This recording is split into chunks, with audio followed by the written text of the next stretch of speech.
Magandang araw sa inyo lahat, mga kaklase. Ngayon magsasagawa ako ng isang survey regarding sa aming subject na sining ng pakikipagtalastasan. Ano pong pangalan ninyo, magandang binibini? Tobias. Lagi na lang kita binibining Sinson, okay lang ba? Sige po. Ian po.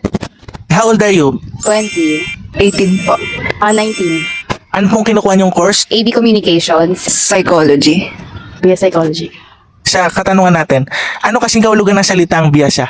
Siguro context clues. Parang suki or something. Parang madalas. Hindi ko po sure. Hindi po ako familiar sa word. Dalubhasa. Hindi po ako familiar sa salitang biyasa. Para po sa akin, ang kasing kahulugan ng salitang bihisa ay isang pagiging eksperimento. Meron kang level ng kaalaman na pumapatungkol sa eksperimentong paraan po. In one word, ano kasing kahulugan o synonym ng biyasa? Eksperto? Sa pangalawa nating katanungan, ano kasing kahulugan ng salitang matatag? Malakas. Iyon. Tatag, yung medyo strong yung tao. Malakas sila, ganun. Matatag. Malakas. Matapang. Yun po, hindi Tatag. Matibay. Ayun po. Matibay or malakas po. Bakit karamihan sa mga Pilipino ay hindi maalam sa pagsulat ng wikang Pilipino? Siguro based on my experience. Kasi first language ko is English.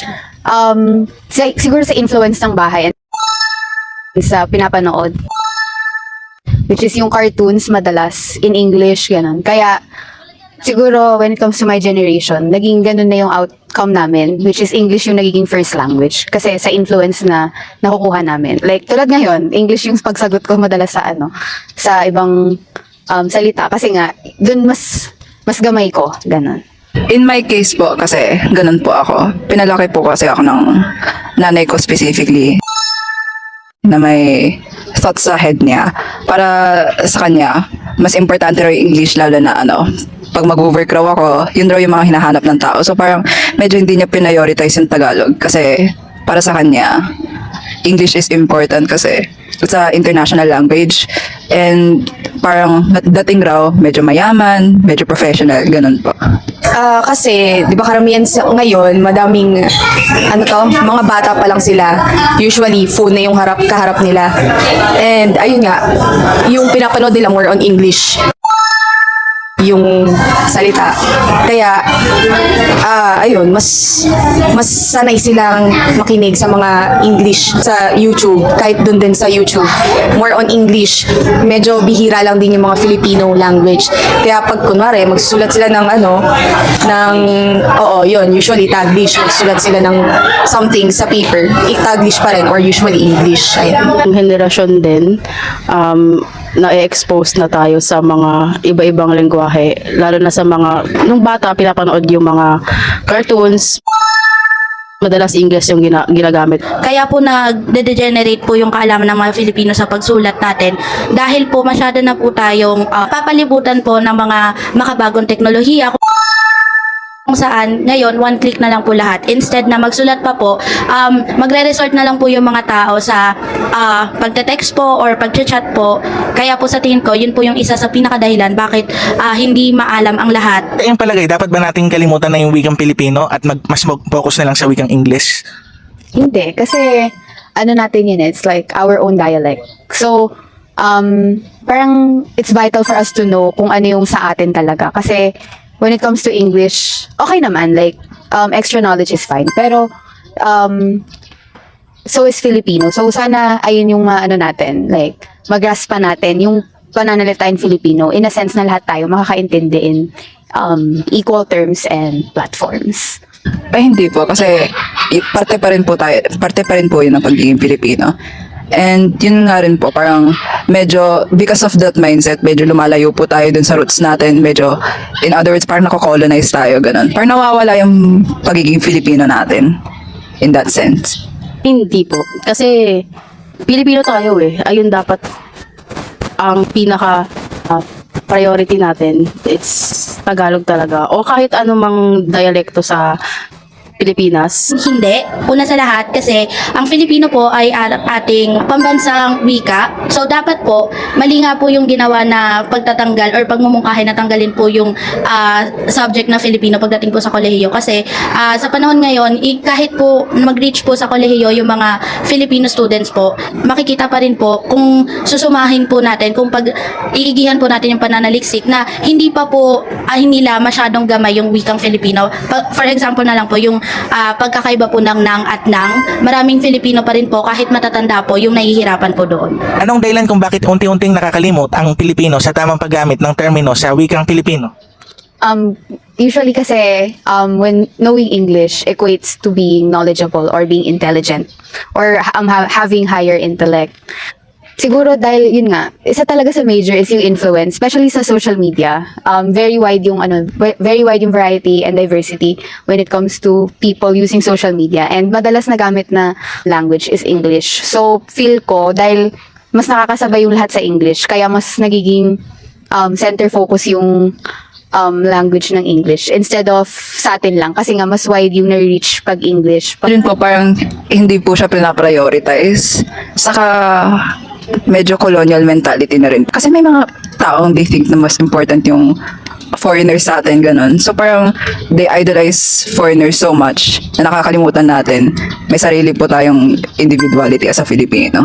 Since madami nang ang devices, gadgets, nakatutok yung mga bata, usually pinapanood nga nila mga English. Matututo ka lang ng Filipino dun lang sa school. Tapos the rest, paglabas mo ng school, syempre tapat na naman yung mga bata sa mga devices, gadgets. Kaya pawala na ng pawala. Parang hindi na sila nakaka-focus dun sa kung ano dapat yung wika nila.